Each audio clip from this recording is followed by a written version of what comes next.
शुभ बिहानी।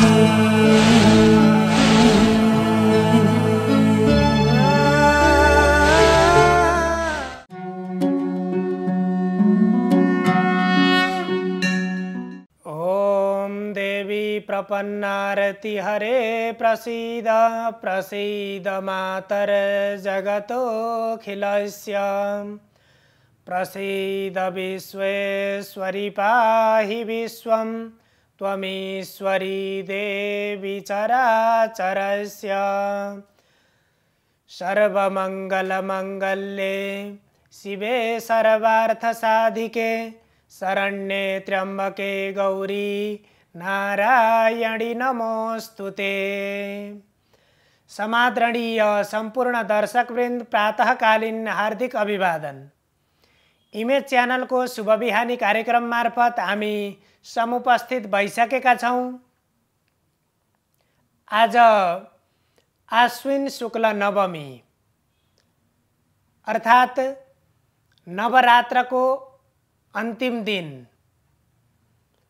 नवरात्रमा हामीले प्रथम दिनदेखि क्रमशः विभिन्न स्वरूपका देवीहरूको पूजा गर्दै आएका छौं, आराधना गर्दै आएका छौं र आज नवमीको दिन हिजोका दिनहरूमा जस्तै नवमं सिद्धिदात्री च नवदुर्गा प्रकीर्तिता। नवौं दिनमा नवदुर्गामा नौवटा दुर्गाहरूमा नवौं दुर्गा भनेकी सिद्धिदात्री। सिद्धिदात्री कार्यमा सिद्ध बनाउने, सिद्धि दिने देवीलाई सिद्धिदात्री भनेर भनिन्छ। अब यो नवरात्रको उपासना विधि प्रतिपदाबाट प्रारम्भ भएर नवमीसम्म आउँछ। हामीले नवमीको दिनसम्म आजसम्म हामीले देवीका विभिन्न स्वरूपका नौवटा देवीको हामीले उपासना गर्यौं र आज नवौं दिन सिद्धिदात्री नाम गरेकी देवीको हामीले उपासना गर्नुपर्दछ। र देवीको उपासनासँगै जसरी हामीले 9 दिनसम्म नवरात्रमा प्रत्येक दिन हामीले एक एक देवीको फरक फरक देवीका स्वरूपको उपासना गर्यौं, त्यसैगरी आज 9वटा कन्याहरूको पूजा गर्ने पनि शास्त्रीय विधान रहेको छ। यदि सम्भव हुन्छ भने प्रत्येक दिन एक एकवटा कन्याको पूजा गर्ने र यदि त्यो सम्भव हुँदैन भने प्रायः हाम्रो समाजमा पनि आज नवमीको दिन 9वटा कन्याहरूलाई पहिला देवीको उपासना, देवीको आराधना अर्चना सम्पन्न गरिसकेपछि 9वटा कन्याहरूलाई राखेर अनि तिनीहरूको पूजा गर्नुपर्दछ।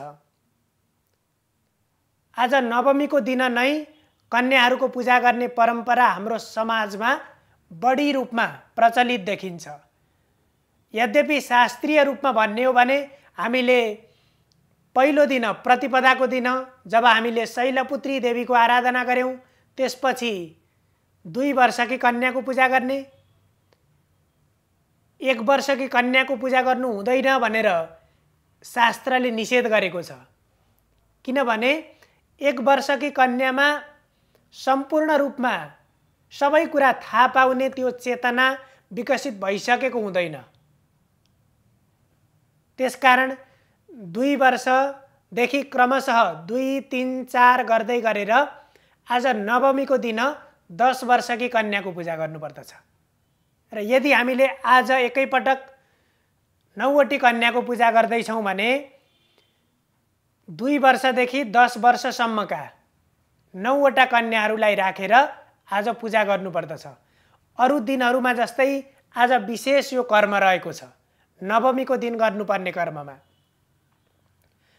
र नवरात्रमा जति पनि प्रारम्भको दिनदेखि उपासना व्रत आदि गरियो र त्यसरी गरिसकेपछि यो नवमीको दिनलाई विशेष महत्त्वका साथ हेरिन्छ। किनभने भगवती प्रकट भएर साक्षात वरदान दिने समय भनेको नवमीको दिन हो। आज हामीले देवीको पूजा गर्छौं र भोलि दशमीको दिन हामीले टीका ग्रहण गरिसकेपछि अनि देवीलाई विसर्जन गर्दछौँ। त्यसपछि विसर्जन गरिन्छ। आज सिद्धिदात्री देवीको पूजा गर्ने र आज 9वटा कन्याको पूजा गर्दाखेरि हामीले 9वटै देवीको जसरी फरक फरक नामका देवीको फरक फरक स्वरूपका देवीको हामीले उपासना गर्यौं, ती देवीहरूलाई पनि स्मरण गर्नुपर्दछ र त्यसरी 9वटा कन्याहरूको पूजा गर्नुपर्दछ। अन्य हामीले हिजोका दिनहरूमा जसरी पूजा गरिराखेका छौं त्यसरी नै आज पूजा गर्ने र यो नवमीको दिन सिद्धि प्राप्त गर्ने भगवान रामचन्द्रले पनि प्रतिपदादेखि देवीको अनुष्ठान गर्नुभयो। भगवान रामचन्द्रले किष्किन्धामा बसेर देवीको अनुष्ठान गर्नुभएको थियो। त्यतिबेला भगवान रामचन्द्रलाई 2वटा आपत्ति आइलागेका थिए। एउटा राज्यभ्रष्टेन रामेण, राम राज्यबाट च्युत हुनु परेको थियो। त्यसपछि सीतालाई रावणले हरण गरेर लगेको थियो। यी 2टा विपत्ति भगवान रामचन्द्रको अगाडि आएका थिए। त्यसकारण तदनुसार नै देवी भागवतमा बताइए अनुसार भगवान रामचन्द्र अयोध्याका राजा दशरथका पुत्र हुनुहुन्थ्यो। राजा दशरथका 3वटी रानीहरू थिए, कौशल्या, कैकेयी र सुमित्रा, र 4वटा पुत्र थिए, राम, लक्ष्मण, भरत र शत्रुघ्न। यी 4वटा पुत्रहरू थिए। कौशल्याबाट भगवान रामचन्द्रको जन्म भएको थियो, कैकेयीबाट भरतको जन्म भएको थियो भने सुमित्राबाट लक्ष्मण र शत्रुघ्नको जन्म भएको थियो। र त्यसरी अयोध्यामा राज्य सञ्चालन गर्दै आइरहेका राजा दशरथले कैकेयीसँग पहिल्यै केही प्रतिज्ञा गर्नुभएको रहेछ र त्यसै अनुसार एक दिन कुनै समयमा कैकेयीले राजा दशरथसँग आग्रह गरिन्, पूर्वं दत्तवरा देवी वरमेन मया चत वनवासं च रामस्य भरतस्याभिषेचनम्। कैकेयीले राजा दशरथलाई भनिन्, हजुरले मसँग पहिला गरेका प्रतिज्ञा गरेका 2वटा वरदान मलाई दिनुहोस्। राजा दशरथ अलिकति अलमलमा पर्नुभयो, चिन्तित हुनुभयो, किनभने राजा दशरथले अब राज्यको उत्तराधिकार भगवान रामचन्द्रलाई दिने बेला भएको थियो। आफू पनि वृद्धावस्थामा प्रवेश गर्नुभएको थियो। त्यसकारण अब भगवान रामचन्द्रलाई दिने भन्ने सोचाइ उहाँको मनमा आएको थियो र त्यतिबेला प्रजाहरूको पनि चाहना त्यही अनुसारको चाहना थियो। त्यस्तो अवस्थामा कैकेयीले अगाडि आफूले प्रतिज्ञा गरेको कुरा सम्झाउँदाखेरि राजा दशरथ एकैछिन चिन्तित हुनुभयो र भगवान रामचन्द्रले पनि त्यो कुरा थाहा पाइसकेपछि सहज रूपमा स्वीकार गर्नुभयो। भगवान रामचन्द्रलाई वनवासं च रामस्य, भगवान रामचन्द्रलाई वनवास पठाउने र राजा चाहिँ भरतलाई राज्याभिषेक गर्ने त्यस्तो प्रतिज्ञा थियो र तदनुसार नै आफ्नो प्रतिज्ञाबाट च्युत नहुनको लागि राजा दशरथले रामचन्द्रलाई वनवास पठाउनु भयो, भरतलाई राज्याभिषेक गर्नुभयो। यद्यपि त्यसबाट राजा र प्रजाहरू सबैजना खुसी र सन्तुष्ट थिएनन्। त्यसरी भगवान रामचन्द्र आफ्नो दरबार छोडेर वनवासमा जानुभयो र 14 वर्षसम्म भगवान रामचन्द्र वनवासमा बस्नुभयो। भगवान रामचन्द्र वनवासमा जाँदाखेरि सँगसँगै भाइ लक्ष्मण र सीता पनि सँगसँगै हुनुहुन्थ्यो र त्यसरी जब भगवान रामचन्द्र वनवास गइसकेपछि त्यो चिन्ताले गर्दा, त्यो शोकले गर्दा यतापट्टि राजा दशरथको पनि केही समयपछि मृत्यु भयो र एक दिन त्यही जङ्गलमा बसिराखेको बेलामा जब रावणले सीतालाई हरण गर्नको लागि एउटा प्रपञ्च रचेर सुनको मृगको रूपमा पठायो र त्यो देखेर भगवती सीता मोहित हुनुभयो र सीताले भन्न थाल्नुभयो भगवान रामचन्द्रलाई, मलाई त्यस्तै सुनको मृग चाहियो। सीताले सुनको मृग चाहियो भनेर भनिसकेपछि भगवान रामचन्द्रले सम्झाउनुहुन्छ, यस्तो सुनको मृग त कहीँ पनि भेटिँदैन, कतै बनेको पनि छैन भनेर विभिन्न किसिमले भन्न खोज्दाखेरि पनि सीताले मलाई जसरी पनि चाहिन्छ भनेर आग्रह गर्नुभयो। न निरमितः के न दृष्टपूर्वः न श्रूयते हे ममयः कुरंग तथापि तृष्णा रघुनन्दनस्य विनाशकाले विपरीत बुद्धिः।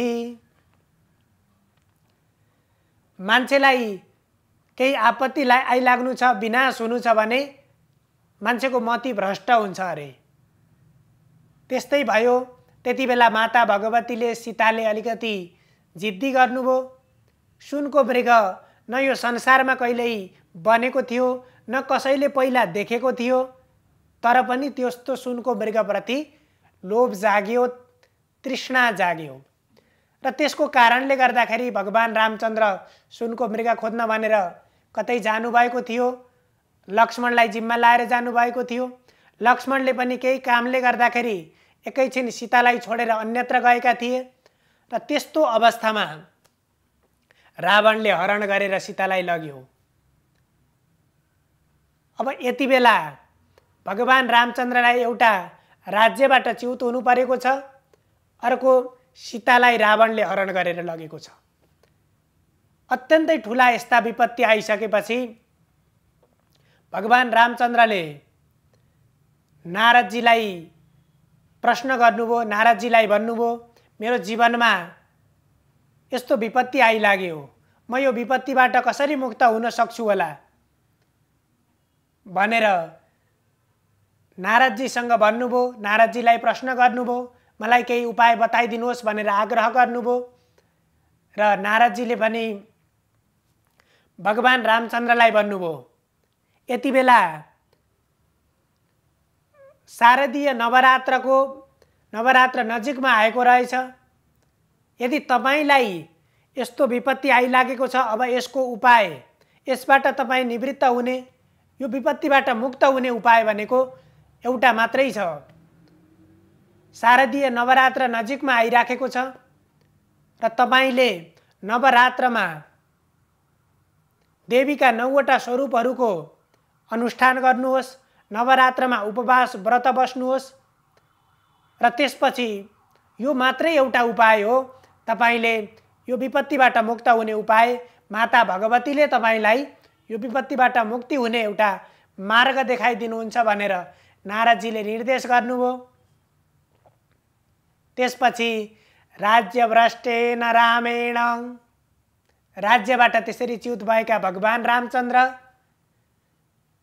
र सीताको वियोगबाट चिन्तित भएका भगवान रामचन्द्र, ती दुईवटा आपत्ति झेलिराखेको भगवान रामचन्द्रले नारदजीको उपदेशलाई अनुग्रह गरेर त्यसलाई स्वीकार गरेर भगवान रामचन्द्रले किष्किन्धामा बसेर यति बेलाकै यो शारदीय नवरात्रको अनुष्ठान गर्नुभयो र विधि विधान पूर्वक प्रथमं शैलपुत्री च द्वितीयं ब्रह्मचारिणी तृतीयं चन्द्रघण्टेति कुष्माण्डेति चतुर्थकं पंचमं स्कंदमातेति षष्ठं कात्यायनीति च सप्तमं कालरात्रीति महागौरीति चाष्टमं नवमं सिद्धिदात्री च नवदुर्गा प्रकृतिता, यी 9वटा देवीहरूको तत्तत दिनमा प्रतिपदादेखि आजसम्म पूजा गर्नुभयो, अनुष्ठान गर्नुभयो, उपासना गर्नुभयो। त्यसपछि माता भगवतीले आज नवमीको दिन भगवान रामचन्द्रलाई आशीर्वाद दिनुभयो, वरदान दिनुभयो। र भगवान रामचन्द्रबाट देवी प्रसन्न हुनुभयो। भगवान रामचन्द्रको उपासनाबाट, आराधनाबाट देवी प्रसन्न हुनुभयो। त्यस्तै हामीले पनि यो 9 दिनसम्म उपासना गऱ्यौँ र आज माता भगवतीले हामीलाई वरदान दिनुहुन्छ। आज हामीले 9औं देवीको पूजा गरिसकेपछि माता भगवतीको आशीर्वाद ग्रहण गर्ने दिन पनि हो। त्यसकारण आजको दिन अत्यन्तै महत्त्वपूर्ण छ। हामीले यति लामो समयसम्म गरेको यो उपासनाको फल प्राप्त गर्ने दिन पनि हो। त्यसरी भगवान रामचन्द्र देवीबाट शक्ति प्राप्त गरिसकेपछि अनि त्यसपछि विभिन्न उपायद्वारा त्यो देवीको शक्तिद्वारा रावणलाई संहार गर्न सफल हुनुभयो र रावणको भाइ विभीषणलाई लङ्काको राजा बनाउनुभयो। त्यतिबेला आफूसँग साथमा भएको लक्ष्मणलाई पनि खुसी बनाउनुभयो। जब रावणलाई संहार गरिसकेपछि त्यतिबेला रामलाई भगवान रामले लक्ष्मणलाई आग्रह गर्नुहुन्छ, भाइ तिमी लङ्काको राजा भएर बस। तिमी लङ्काको राजा भएर बस भनेर भगवान रामचन्द्रले भन्दाखेरि लक्ष्मणले भन्नुहुन्छ, अपि स्वर्णमयी लङ्का न मे लक्ष्मण रोचते जननी जन्मभूमिश्च स्वर्गादपि गरीयसी।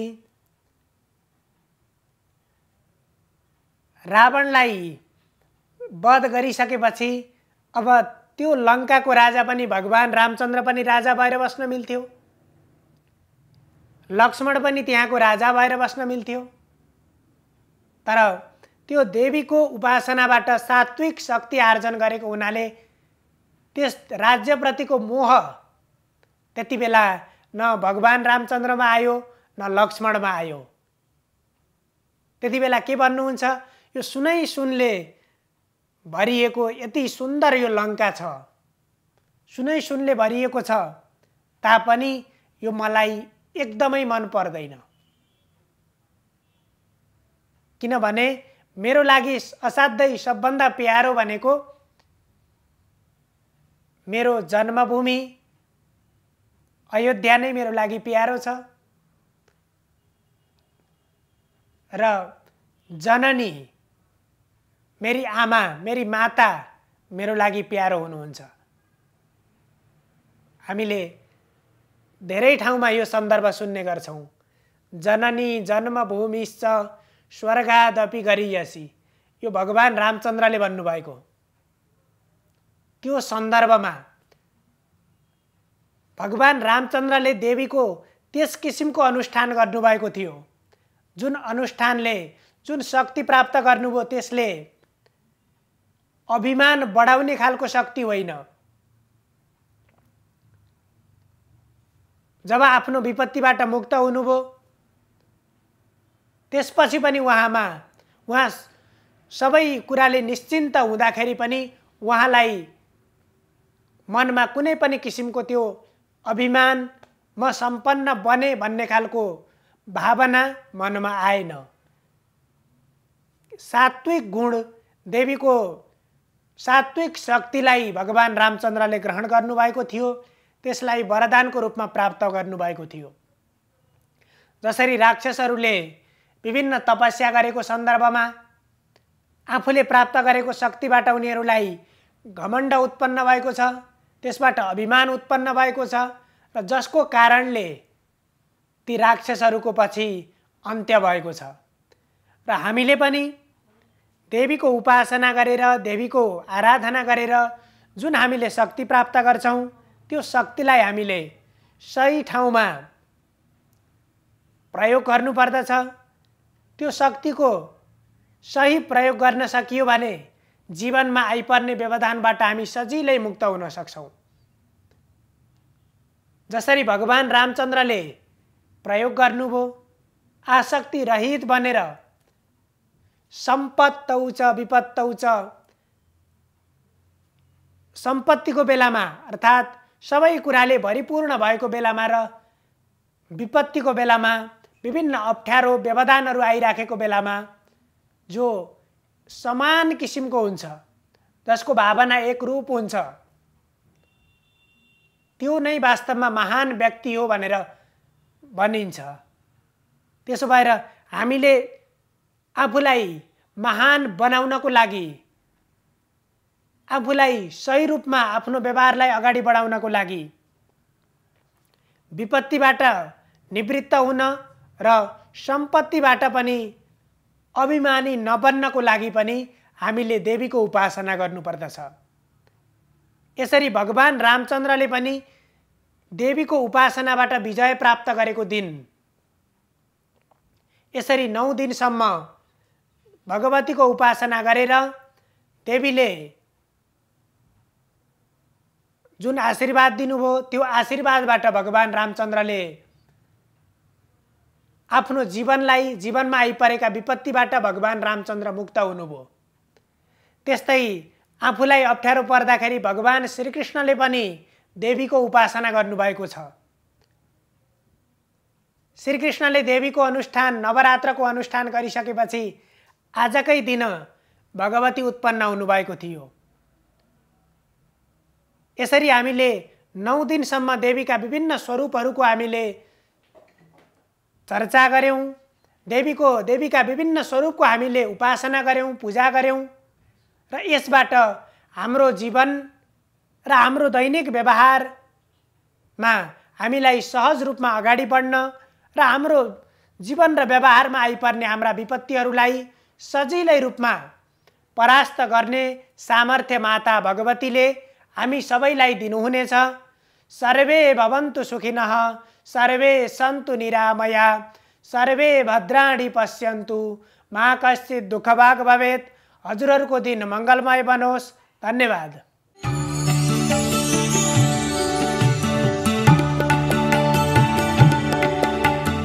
नमस्कार, तपाईको आजमा स्वागत छ। सुरु गरौँ आजको पञ्चाङ्गबाट। आज मिति 2078 साल असोज 28 गते बिहीबार, ईस्वी सम्वत 2021 अक्टोबर 14 तारिक, नेपाल सम्वत 1141, राक्षस नामक संवत्सर, सूर्य दक्षिणायन, शरद ऋतु, असोज शुक्ल नवमी तिथि, चन्द्रमा मकर राशिमा, उत्तरषाढा नक्षत्र, सुकर्मा योग, बालव करण। नेपालमा सूर्योदय बिहान 6:04 जाँदा भयो भने सूर्यास्त साँझ 5:34 हुनेछ। अब लागौँ आजको राशिफलतर्फ। मेष राशि। मेष राशि हुनेहरूका लागि आजको दिनमा घर परिवारबाट टाढा बस्नेहरूमा अचानक वैराग्यको भावना पलाउन सक्छ। लगानीको क्रममा सचेत रहनुपर्ला।